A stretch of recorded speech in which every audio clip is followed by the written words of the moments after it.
दिया तम सर्वभूत हृदयं मुनिमानतोऽस्मि। तम सर्वभूत हृदयं मुनिमानतोऽस्मि। हे सुखदेव के पिता महर्षि वेदव्यास, तुम्हारा पुत्र कोई साधारण आदमी नहीं है। तुम्हारा पुत्र कोई साधारण सन्यासी नहीं है। तुम्हारा पुत्र कोई साधारण तपस्वी नहीं है। सर्वभूत हृदय मुनिमानतोऽस्मि, ऐसे सबके प्रति समान भाव रखने वाले, स्वधर्मावलंबी, स्वधर्म के प्रति अवलंबन करने वाले, स्वधर्म के प्रति स्व आचरण करने वाले, स्वधर्म के प्रति आत्म संबंध रखने वाले, स्वधर्म के प्रति अपनी परंपरा का उल्लंघन न करने वाले सुखदेव सर्ववंदनीय है। सुखदेव सर्ववंदनीय है। आप उसके पीछे मत जाओ, उसके पीछे मत जाओ। तो मेरी माँ बोली कि तुम्हें महात्मा बनना है। माँ कभी, मैं आज बता रहा हूँ आपको पहली बार सार्वजनिक रूप से, मेरी माँ बोली तुम्हें महात्मा बनना है, 7 पीढ़ी आगे और 7 पीढ़ी पीछे उतारना है। तो मैंने क्या कहा कि मैं घर नहीं आऊंगा, मैं घर आने जाने वाला सन्यासी नहीं बनूंगा। मैं महादेव का स्वरूप धारण करके, मैं महादेव का नित्य प्रति आचरण करके और भगवान शिव की आराधना में अपने जीवन को अर्पित करूंगा।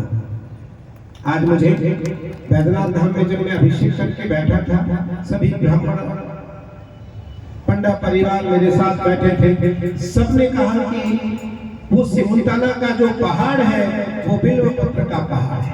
क्या है वो? बेलपत्री का पहाड़ है। और वैद्यनाथ धाम बाबा के ऊपर जो बेलपत्र चढ़ता है वो सारे बेलपत्र सिमुलताना की पहाड़ियों से प्राप्त होता है। तो बने वृंदावन का बन हो, बन बिल्वपत्र बनम न बनम परित्यज्य, बिल्वपत्र का बन हो। और पुष्पाणि वृक्ष वृंद तदहं मुनिमानतोऽस्मि, या पुष्प का बन हो।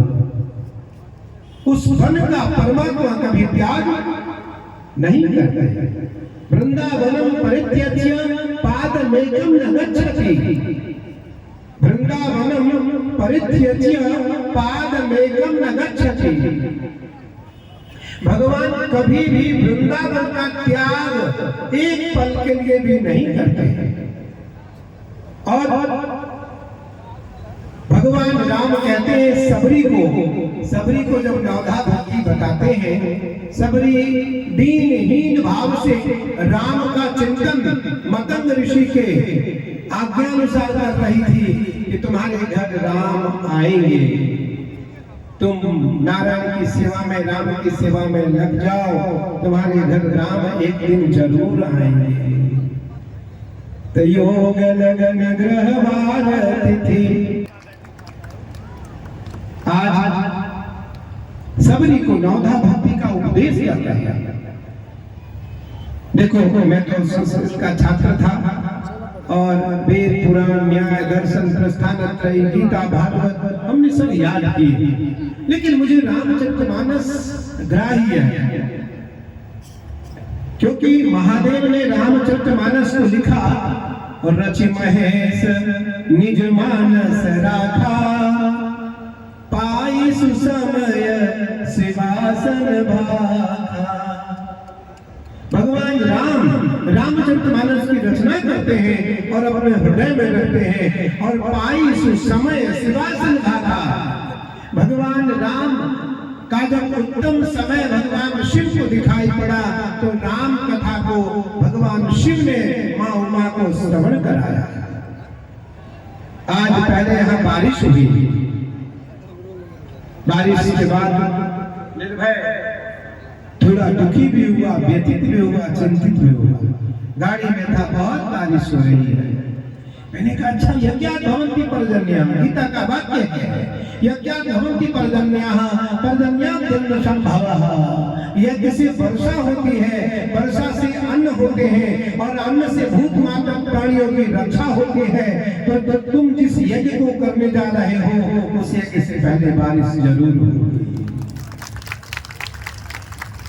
आषाढ़चारम मेघमदारम बनी बहारम जलधारम दादूर डकारम मयूर पुकारम तड़िकाकारम विस्तारम ना नहीं संहारम प्यास अपारम नंद कुमारम निरकारी पहरारो प्यारी में बलिहारी गोकुल आवो गिरधारी जी गोकुल आवो गिरधारी जी दमक दमक दादूर तन देख हुनोर मलार गिरा तब प्यू प्यू शब्द पुकारत चातक कुमकुम कोकिल कंठ गिरा तब गरड़ गरड़ नम होठ गराजा गिरिवर शिखर तड़े तब रुम झुम हो बरकत बरखा गरर गरर घन घुर गरजे जी गरर गरर घन घुर गरजे जी।